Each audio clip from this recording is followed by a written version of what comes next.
Get ready with me பார்த்துடலாம். Moisturiser use பண்ணிக்கலாம். இது வந்து வெயிலுக்கு ஜெல் பேஸ்ட். ஸோ அதனால என் பக்கத்துல இருக்க கடையில இதான் கிடைச்சது. அதனால இதை வாங்கி யூஸ் பண்ணேன். காது காது காது முக்கியமா மிச்சரி. சன்ஸ்கிரீன் கதை திறந்து வச்சீங்கன்னா புரியல. பேசுறதெல்லாம் காத்துல போயிடும். ஆமா, நான் முதல்ல இருந்து பேசுறேன். இப்ப இது ஸ்ரீகோட சீரம். இவ்வளவு நாள் அந்த கேர்ள் எல்லாம் யூஸ் பண்ணல. பட் ஆனா யூஸ் பண்ண நல்ல டிஃபரன்ஸ் தெரியும். ஆக்சுவலா எனக்கு நல்ல லாங்கான ஐலாஷ் எக்ஸ்ட்ரா எக்ஸ்டென்ஷன் வைக்கணுன்ற மாதிரி அவசியம் இல்லை. ஆனால் அடர்த்தியா இருக்காது, கொஞ்சம் மினிமலா இருக்கும். ஸோ அதனால கலர் மட்டும் வாங்கி யூஸ் பண்ணிக்கலாம்.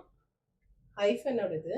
நெக்ஸ்ட் பிரைமர் வந்து கலர் கரெக்டர். ரொம்ப டார்க்கா இருக்குமோ அங்கெல்லாம் வந்து நான் பியூட்டியோட ஈஸி ப்ளூ, ஃபேஸஸ் கனடாவோட ஐ ஷேடோ பேலட். இதுவுமே ஃபேஸ்லாம் பண்ண முடியாது. யாருக்குமே ஆன் த ஹோல் பார்க்கும்போது ஐப்ரோ எப்படி பண்ணியிருக்கோம் அதெல்லாம் வந்து தெரியவே தெரியாது. நெக்ஸ்ட் வந்து மேப்ளினோட காம்பாக்ட் யூஸ் பண்ணுறது. Such cutie brush. இது வந்து என்னோட ஃப்ரெண்டு நாங்கள் வந்து விளையாடும் போது அவங்க அதில் எனக்கு கிஃப்டாக கொடுத்தாங்க. ப்ரஷும் அவ்வளோ யூஸ் பண்ணுறதே கிடையாது. Since I am not highly into this, I don't know actually. மற்ற ரெண்டும் வந்து மார்ஸோட ப்ரஷ். பட் இந்த ப்ரஷ் மட்டும் வந்து சும்மா இந்த கம்பெனி நேமுமே இல்லை, பிடிச்சிருந்தது. கோல்டு கலர் பிரிஜிட்டன் வைப்ல இருந்துச்சு அதனால. ஸோ இது வந்து ஸ்விஸ் பியூட்டியோட பிக்கபு மேக்கப் ஃபிக்ஸர். இல்லரி இன்சைட்டோட ஐலைனர் அண்ட் மஸ்காரா வச்சது. செயின் போட்டாச்சு. இது ப்ளூ ஹெவனோடது. பட் இந்த கலர் சச் நைஸ் கலர்.